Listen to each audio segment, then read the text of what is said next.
ज्योतिष शास्त्र रे शनि ग्रहर एही राशि परिवर्तन को अत्यंत गुरुत्वपूर्ण बोली विवेचना करा जाए। राशि परिवर्तन व्यक्ति जीवनर प्रत्येक क्षेत्र को प्रभावित करिथाए।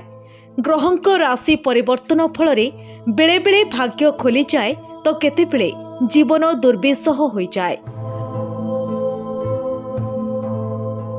शनि गोचर फल बहु राशिर व्यक्ति आर्थिक दृष्टि लाभवान हेबे। 2025 रे शनिक विरल राशि परिवर्तन हेबाकु जाउछि। 2025 रे 2.5 वर्ष धरी 3टी राशि रे रहिबे शनिदेव। सिंह मीन राशि रे शनिक प्रवेश परे 2.5 वर्ष धरी सिंह राशिर व्यक्तिंकर रहिबनी कोनोसी अभाव। कुबेरंक आशीर्वाद पाइबे सिंह राशिर व्यक्ति। कौनसी कार्य असंपूर्ण थिले ताहा संपूर्ण हेबा पाई बाट खोलिबो।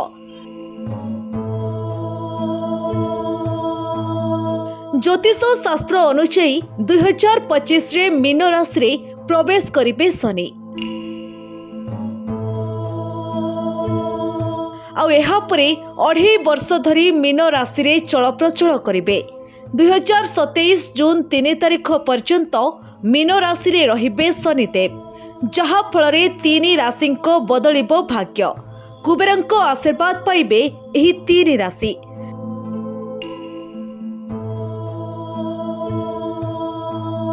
धनु राशि शनि गोचर जोगु पंचम ग्रह रे सबुकिछि भल रहिबो। इच्छाकृत कार्य गुड़िक पूरण हेबो। शनिवार नियम अनुसरण करंतु। जदि एही राशिर लोक माने कठिन परिश्रम करंती तेबे एमानंकु सरकारी चाकरी करिबार सुजोग मिलिबो। राताराती मालामाल हेबे। जातकरे शनि संतुष्ट रहिले जणे व्यक्तिंकु सबु कामरे सफलता मिलिथाए। एही गोचर फलरे सबु राशि उपरे एहार शुभ और अशुभ प्रभाव रहिबो। तेणु शनिक राशि परिवर्तन अत्यंत गुरुत्व बहन करिथाए।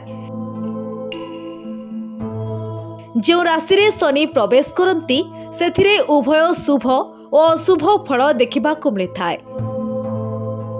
Bureau report Swaraj.